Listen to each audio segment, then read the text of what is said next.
जैन साथियों, स्वागत है आप सभी का एक बार फिर से। उम्मीद है दोस्तों आप सभी बेहतरीन होंगे और आप सभी की तैयारी बहुत शानदार चल रही होगी। दोस्तों फिर से हम लोग यूपी पुलिस एग्जाम के लिए हिंदी के 37 प्रश्न करने वाले हैं और इसका हमारा प्रैक्टिस नंबर 7 होने वाला है। लगातार आपको प्रैक्टिस सेट दिए जा रहे हैं, चाहे वो हिंदी हो, जीएस हो, और हम लोग और भी प्रैक्टिस सेट करते हैं मैथ और रीजनिंग के, जो आपकी तैयारी को बहुत महत्वपूर्ण बनाते हैं। ये सभी प्रश्न हमने जो पिछला एग्जाम अभी आपने दिया है उसी के आधार पर बिल्कुल रखे हैं। यूथ कंपटीशन की बुक इसमें 50 प्रैक्टिस सेट दिए हैं, जिसमें से हम लोग 7वां प्रैक्टिस सेट करने वाले हैं। बिना देरी की शुरुआत करते हैं आज के पहले क्वेश्चन से। ये रहा पहला प्रश्न, बताइए राइट आंसर क्या है। पहला क्वेश्चन कह रहा है किस समूह में सभी स्वर दीर्घ हैं। क्या बोला है, सभी स्वर बताना है दीर्घ है। ठीक है, देखिए छोटा जो होता है, छोटा ये आपका दीर्घ स्वर नहीं होता, तो ये आपका गलत हो जाएगा। इस right answer option number A होगा। बड़ी ए आई ओ आओ, ये क्या है, सभी दीर्घ स्वर हो जाएंगे, तो ऑप्शन नंबर ए होगा। नेक्स्ट क्वेश्चन चलिए। क्या है, निम्नलिखित में से उपयुक्त विराम चिन्ह का चयन करें। रुको रुको वह क्या कह रही है।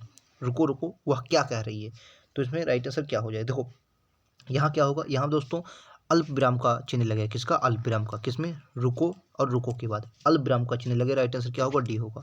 नेक्स्ट पर, निम्नलिखित में से कौन सा व्यक्तिवाचक संज्ञा शब्द नहीं है। व्यक्तिवाचक संज्ञा शब्द नहीं है। मोहन, यमुना, काशी, नदी। तो नदी दोस्तों ये क्या है, ये नदी व्यक्तिवाचक संज्ञा नहीं है। ये नदी कैसी, ये जातिवाचक संज्ञा है। कैसी है दोस्तों, ये जातिवाचक संज्ञा है। कैसी है, जातिवाचक संज्ञा है। ठीक है, याद रखें कैसी संज्ञा है, जातिवाचक संज्ञा है। कौन सी, नदी। बाकी सभी, मोहन हो गया, यमुना हो गया, काशी, ये सभी व्यक्तिवाचक संज्ञा है।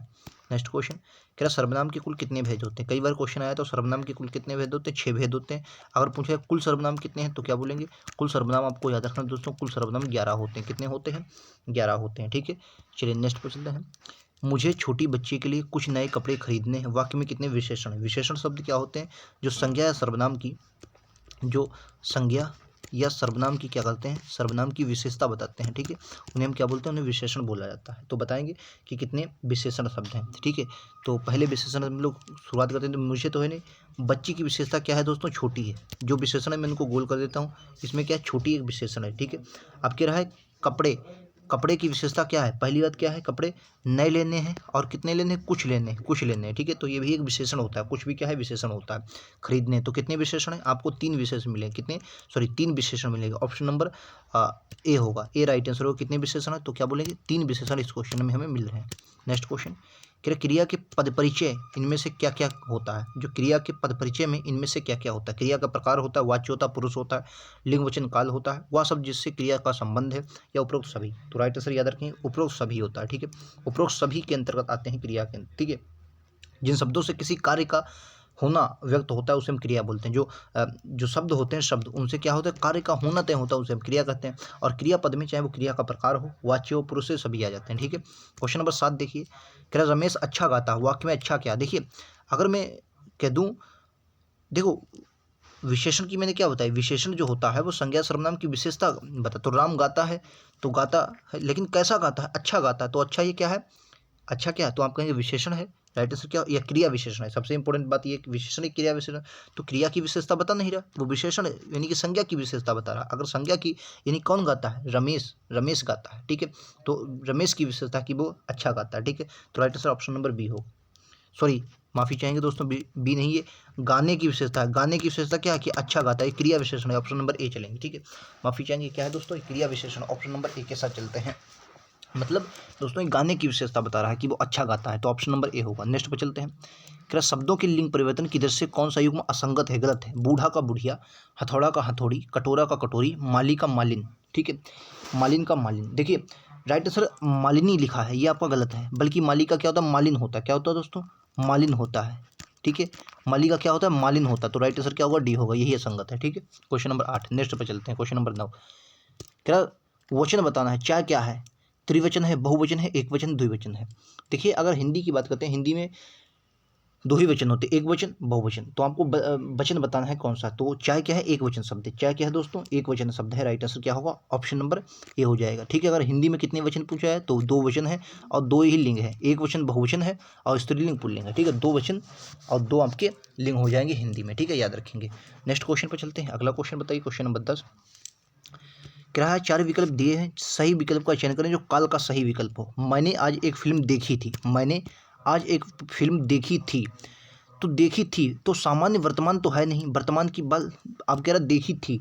ठीक है, तो अगर इसमें आप देखेंगे, भाई देखी थी की बात कर रहा है, तो वर्तमान काल के हैं, क्योंकि देखी थी आसन्न भूत भी नहीं, पूर्ण भूत होगा, क्योंकि पूरी काम क्या हो चुका है, काम हो चुका है, पूरी फिल्म देख चुका है। ठीक है, तो क्या बोलेंगे, ऑप्शन नंबर ए हो जाएगा। ठीक है, ऑप्शन नंबर ए पूर्ण भूत हो जाएगा। नेक्स्ट देखिए, निम्नलिखित में से भाववाचक वाक्य निम्नलिखित में से क्या है। मैंने क्या बताया था, वाच्य हमेशा 3 प्रकार के होते हैं। वाच्य क्या होते हैं, 3 प्रकार के वाच्य होते हैं।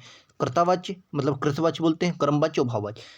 भाववाच्य क्या होता है, जिसमें क्रिया जो होती है वो ना ही कर्म के बदलने पर क्रिया बदले और ना ही कर्ता के बदलने पर क्रिया बदले, तो वो भाववाच्य। जैसे मैं उठ नहीं सकता, हमारे द्वारा रास्ते आसानी से पार किया गया, उसके द्वारा भोजन पकाया गया। अब देखो भोजन क्या है, कर्म है, तो यानी कि ये तो सी वाला बिल्कुल नहीं होगा, क्योंकि भोजन क्या है, कर्म है। मेरे भाई से लड़ा नहीं जा सका, हमारे द्वारा रास्ता आसानी से पार किया गया। अब ये भी नहीं होगा कि रास्ता क्या है, कर्म है, एक हिसाब से भाई रास्ता इसमें आ गया, हमारे द्वारा रास्ता आसानी से पार किया गया। अब देखो आसानी से पार किया गया, अगर रास्ते की जगह पर हम नदी लिख दें, भाई नदी लिख दें, तो हमारे द्वारा नदी आसानी से पार की गई, भाई पार की गई यानी कि क्रिया बदल गई, तो ये भी आपका नहीं। मैं उठ नहीं सकता, राम उठ नहीं सकता, सीता उठ नहीं सकती, जैसे मैं की जगह पर मैंने क्या लिख दिया, राम लिख दिया। ठीक है, राम उठ नहीं सकता, और यहीं पर मैंने रीता लिख दिया, रीता उठ नहीं सकती, यानी क्रिया के बदलने पर, भाई कर्ता के बदलने पर क्रिया बदल गई, तो ये आपका ए भी नहीं होगा। तो बचा कौन, आप कहेंगे ऑप्शन नंबर डी, मेरे भाई से लड़ा नहीं जा सकता। ठीक है, जैसे पंकज से लड़ा नहीं जा सकता। ठीक है, और पूजा से लड़ा नहीं जा सकता, लड़ना तो क्रिया, इसमें कर्म है ही नहीं, और जो कर्म नहीं तो भाववाच्य होगा, ऑप्शन नंबर डी। चलिए नेक्स्ट पर चलते हैं, ये लीजिए, कह रहा लड़के ने कुत्ते को मारा, वाक्य में कौन सा कारक है। लड़के ने कुत्ते को मारा, देखिए अब यहाँ पर आप कहेंगे ने वाला भी है और को वाला भी है, लेकिन इसमें ऑप्शन दोनों है। तो ने किसके साथ आता है, कर्ता के साथ, और को आता है कर्म के साथ, तो राइट आंसर क्या होगा, डी हो। अच्छा, अगर इसमें ऑप्शन दोस्तों एक ही ऑप्शन देता, क्या देता, एक ऑप्शन देता, तो आपको कौन सा आंसर लगाते, तो हमेशा रखना दोस्तों बाद वाला आंसर लगाना है। तो यानी कि अगर मैं सिंगल देखूँ तो उसमें कर्म वाच्य है। ठीक है, बाद वाला, जैसे राम ने रावण को बाण से मारा, अगर मैं एक आपसे शब्द पूछूं, राम ने, एक मिनट दोस्तों, क्या बोलूं, राम ने रावण को वाण से मारा, किससे मारा, बाण से मारा, वाण से मारा। ठीक है, अब ये बात हुई, इसमें कारक क्या है, तो आप कहेंगे भाई इसमें कर्ता भी है, कर्म भी है और करण भी है, लेकिन इसमें आंसर क्या लगाएंगे, करण लगाएं, क्योंकि लास्ट में क्या है, करण।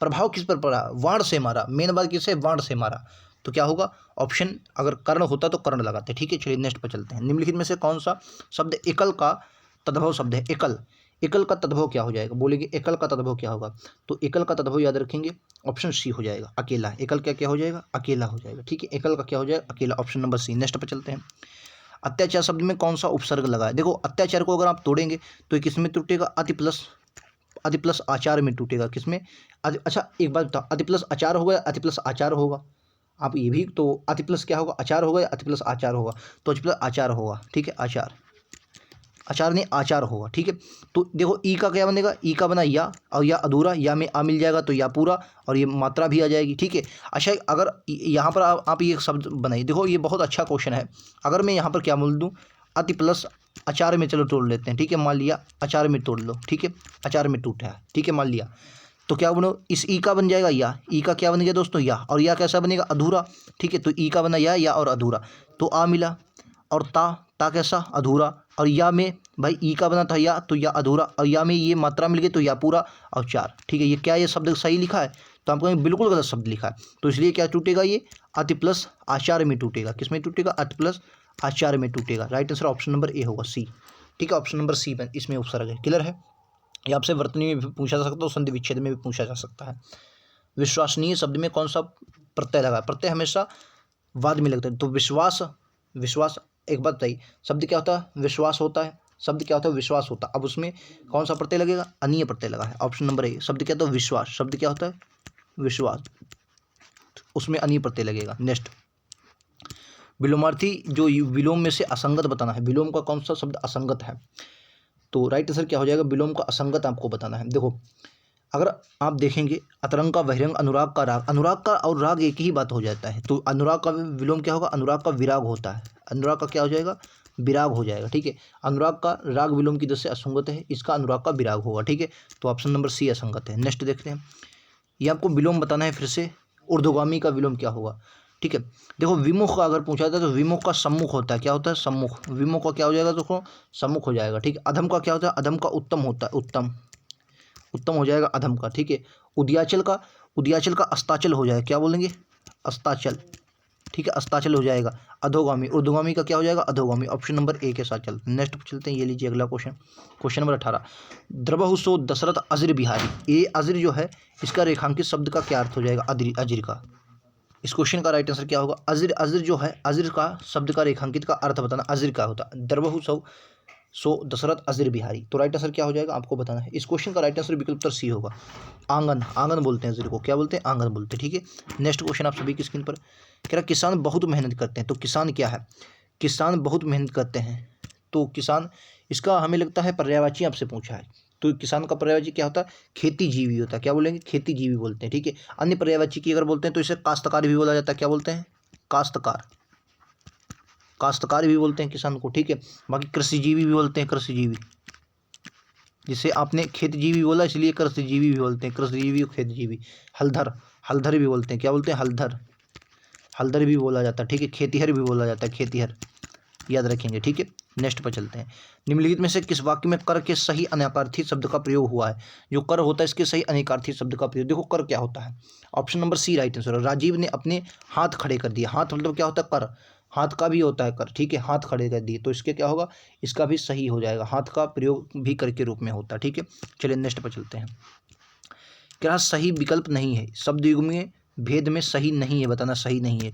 अभिराम और अविराम, तो इनमें से सही बताना है कौन सा नहीं है। तो देखो अभिराम जो होता है एक दूसरे के उल्टा लिखे हैं। ठीक है, अभिराम और अविराम, जो अविराम होता है उसका होता है अविराम मतलब बिना रुके अस्थिर होता है, और अभिराम का क्या होता है, एक मिनट, अविराम और अभिराम के रस शुद्ध नहीं है ये बताना है, तो ये गलत लिखा। अभिराम मतलब होता है दोस्तों सुंदर, ये होता है सुंदर, अभिराम मतलब क्या होता है सुंदर होता है। ठीक है, और जो अभिराम होता है अविराम, अविराम का होता है लगातार स्थिर नहीं होता। ठीक है, अविराम का कहता है मतलब अविराम मतलब बिना रुके अविराम हो जाए, बाकी सब सही है।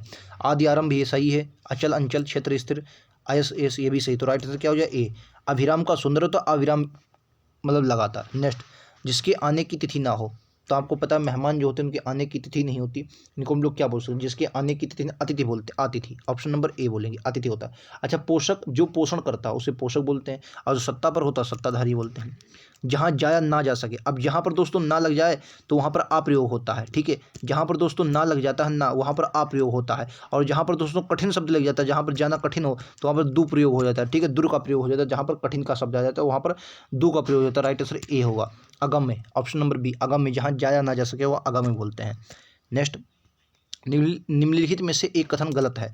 दो वर्णों के मेल से होने वाली विकार को संधि कहते हैं, दो वर्णों के मेल से होने वाली विकार को संधि कहते हैं, तो आप कहेंगे बिल्कुल भैया दो वर्णों के मेल से होने वाली संधि को विकार कहते हैं, मतलब विकार को संधि। दो स्वरों के मेल से उत्पन्न विकार को स्वर संधि, हाँ भैया स्वर संधि में स्वर का विकार ही होता है। ठीक है, अच्छा अगला, व्यंजन से स्वर अथवा व्यंजन के मेल से उत्पन्न विकार को व्यंजन, हाँ जो व्यंजन होता है अगर उससे स्वर और व्यंजन का मेल तो व्यंजन बनता है।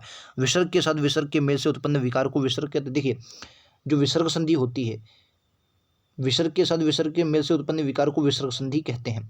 ठीक है, यह जो संधि के संबंध में कथन गलत है, जबकि विसर्ग के बाद स्वर अथवा व्यंजन आने से विसर्ग बनता है। विसर्ग के बाद अगर मान लीजिए विसर्ग है उसके बाद अगर स्वर है या व्यंजन है तो अगर विकार होगा तो आपके विसर्ग संधि बनती है। तो राइट आंसर क्या होगा डी वाला, ये आपका गलत है, क्या है ये गलत है, राइट आंसर डी होगा। नेक्स्ट चलते हैं।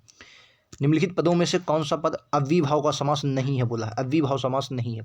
देखो राजपुत्र, राजा का पुत्र, यथाशक्ति, यथा आ गया बिल्कुल है, प्रतिदिन, प्रति आ गया बिल्कुल है। अव्ययीभाव, अव्ययीभाव होता क्या है, तो अव्ययीभाव में देखो या तो आपको उपसर्ग मिलेंगे, ठीक है, पहला पद प्रधान होता है अव्ययीभाव में, आपको याद रखना है। ठीक है, ये भी आपका है, तो राजपुत्र आपका नहीं, तो राजपुत्र में कौन सा हो जाएगा, राजपुत्र में राजा का पुत्र हो जाएगा। ठीक है, याद रखेंगे राजा का पुत्र, संबंध तत्पुरुष होगा, क्या बोले संबंध तत्पुरुष, संबंध तत्पुरुष होगा राजपुत्र में, राजा का पुत्र। निम्नलिखित में से शुद्ध वाक्य बताना है, शुद्ध वाक्य कौन सा है, तो राइट आंसर क्या हो जाएगा, शुद्ध वाक्य बताना। हम लग उत्तर लिखते हैं, गलत है। हम लोग उत्तर लिखते हैं, हम लोग उत्तर लिखते हैं, ये आपका ये भी गलत है, क्योंकि ये सही, क्योंकि ये अलग अलग लिखा है ना, तो यही वाला आपका सही होगा, ऑप्शन नंबर सी। नेक्स्ट, जो व्यक्ति, वस्तु या परिस्थितियां स्थायी भावों को उद्दीपन या जागृत करती हैं उन्हें कौन सी संज्ञा दी जाती है, very important question, important question है भाई। जो व्यक्ति, वस्तु या परिस्थितियां स्थायी भाव को उद्दीपन या जागृत करती हैं उन्हें विभाव बोला जाता है, क्या बोलते हैं, उन्हें विभाव बोलते हैं। ऑप्शन नंबर ए के साथ चलते हैं। ये लीजिए अगला, राम रमापति कर धनु लेहु, यहाँ कौन सा अलंकार है, बोलेंगे यमक, अनुप्रास, श्लेष या वक्रोक्ति। क्वेश्चन नंबर 29, देखो 28 दोस्तों रह गया, माफी चाहेंगे 28 थोड़ा कट गया है, 29 देखिए। ठीक है। राम, इसमें देखिए यहाँ पर राम और राम की अनुपद हो गई, रा की अनुपत्ति हो तो जाहिर सी बात है अनुप्रास अलंकार। अनुप्रास के भेद कई बार पूछ लिया, कितने भेद हैं तो याद रखें अनुप्रास 5 प्रकार का होता है। अनुप्रास अलंकार क्या होता है, 5 प्रकार का होता है, याद रखेंगे, ठीक है। चलिए, एक वर्ण की आवृत्ति बार बार होती है। निम्नलिखित में से प्रश्न में से 4 विकल्पों में से उस सही विकल्प का चयन करिए जो रिक्त स्थान के लिए उपयुक्त शब्द होता है। जहाँ भाषाओं का डैश होता है वहाँ वास्तव में विभिन्न जनपदों के हृदय ही मिलते हैं। जहाँ भाषाओं का क्या होता है तो याद रखेंगे, जहाँ पर भाषाओं का मिलन होता है, जहाँ पर क्या होता है भाषाएं मिलती हैं, वहाँ वास्तव में विभिन्न जनपदों के हृदय ही मिलते हैं, ठीक है। तो ऑप्शन नंबर क्या होगा, बी होगा। चलिए नेक्स्ट पर चलते हैं। या मुँह और मसूर की दाल, या मुँह और मसूर की दाल, मतलब मुँह आपका ये है और बात मसूर की दाल की कर रहे हैं, तो क्या होगा, right answer option number D हो जाएगा। अपनी औकात से बढ़कर बात करना या होना, ठीक है। अपनी औकात से बढ़कर बात करते हैं, आपका मुँह सही नहीं और बात मसूर की दाल की करते हैं। मसूर दाल की मतलब कीमत अच्छी है भैया। बांझ क्या जाने प्रसव की पीड़ा, ये बताना है, मतलब बांझ ना जाने प्रसव की पीड़ा। जैसे अब बोलते हैं लोग, आपके गांव में बोल देते हैं कि आपसे एग्जाम नहीं निकल सकता, तो उन्हें क्या पता आपकी पीड़ा क्या है, किस तरीके की एग्जाम लीक ही हो जाता है तो कैसे एग्जाम निकलेगा। राइट आंसर क्या होगा, ऑप्शन नंबर डी होगा। जिस पर बीती है वही जानता है, बांझ ना जाने प्रसव की पीड़ा। प्रसव मतलब गर्भधारण को बोलते हैं। अगला क्वेश्चन कह रहा है पूर्व मध्यकाल जो हिंदी साहित्य में इस नाम से भी जाना जाता है, जो पूर्व मध्यकाल है उसे क्या बोलते हैं तो याद रखें पूर्व मध्यकाल जो उसे भक्तिकाल भी बोलते हैं, क्या बोलते हैं, भक्तिकाल भी बोलते हैं, ठीक है। जो ये आदिकाल है इसको क्या वीरगाथा काल भी बोलते हैं, वीरगाथा काल, वीरगाथा काल भी बोला जाता है आदिकाल को, ठीक है। और रीतिकाल को उत्तर मध्यकाल बोलते हैं, क्या बोलते हैं, उत्तर मध्यकाल, उत्तर मध्यकाल बोला जाता है रीतिकाल को। और जो गद्यकाल इसे आधुनिक काल बोलते हैं, आधुनिक काल, आधुनिक काल बोलते हैं रीतिकाल को। एक मिनट, आधुनिक काल बोलते हैं रीतिकाल को, ठीक है। अगले क्वेश्चन तो 33 क्वेश्चन हमने किए हैं और यहाँ पर बीच में जो 34वां क्वेश्चन था वो गद्यांश से रिलेटेड है। आपको पता है हम लोग गद्यांश नहीं लेते क्योंकि गद्यांश थोड़ा बड़ा हो जाता है। क्वेश्चन नंबर 35 देखते हैं। आध्यात्मिक शब्द में उपसर्ग का मूल शब्द, देखो वही उसी तरीके से अब आदि धन या तुम तोड़ेंगे। अब देखो यहाँ पर बड़ा आ की मात्रा है, यानी कि छोटा आ में तो टूटेगा ही नहीं, ठीक है। आत्मधन ई का, और हमेशा याद रखना है जो इक्स प्रत्यय होता है, इक प्रत्यय, इक प्रत्यय जब भी टूटता है तो पहले वाले शब्द में मतलब परिवर्तन जरूर लाता है। तो अध्यात्म अधि धन आत्म धन इक, इस तरीके से आप टूटेगा, ठीक है। तो ऑप्शन नंबर ए अधि धन आत्म धन इक, ठीक है। आधि धन आत्म धन इक, ये आधि नहीं होगा अधि होगा, ठीक है। आधि नहीं होगा। अब आप कहेंगे कि फिर आधि नहीं होगा, फिर अधि कैसे बना, क्योंकि इक प्रत्यय लगा हुआ, इक प्रत्यय जब भी लगता है तो पहले वाले शब्द में परिवर्तन जरूर करता है, ठीक है। तो ऑप्शन नंबर ए होगा। लास्ट क्वेश्चन देखते हैं। स्वामी विवेकानंद ने इस बात को समझते हैं और अपने आचार विचार अपने समय से बहुत आगे थे, वाक्य का प्रकार है, तो ये वाक्य बताना है किस प्रकार का है। देखो वाक्य की बात करता है तो वाक्य संयुक्त हो जाता है, क्यों, क्योंकि और लगा है। स्वामी विवेकानंद इस बात को समझते थे और अपने आचार विचार में अपने समय में बहुत आगे थे, ठीक है। तो संयुक्त वाक्य हो जाएगा। तो यहाँ तक हमने कितने ये 33 और 35 क्वेश्चन किए हैं। 2 क्वेश्चन जो हिंदी के हैं वो छोड़ दिए क्योंकि गद्यांश से रिलेटेड थे। बाकी अगर 35 में से आपका स्कोर कितना रहा हमें कमेंट बॉक्स में ज़रूर बताएं। उम्मीद है एक बेहतरीन स्कोर आप लोग करते होंगे क्योंकि एक बार एग्जाम दे चुके हैं, फिर से दोबारा आपको एग्जाम देना है। तो अगर आपकी तैयारी बेहतरीन होगी तो 110% 30+ आपका स्कोर होगा। बहुत टफ आपका पेपर ये नहीं था प्रैक्टिस सेट, लेकिन हाँ बेहतरीन प्रैक्टिस सेट। कितना स्कोर किया कमेंट सेक्शन में जरूर बताएं। ऐसे ही क्वेश्चनों के लिए लाइक से सब्सक्राइब जरूर करें। मिलते हैं अगले वीडियो में, आज के इतना ही। थैंक यू दोस्तों, जय हिंद जय भारत।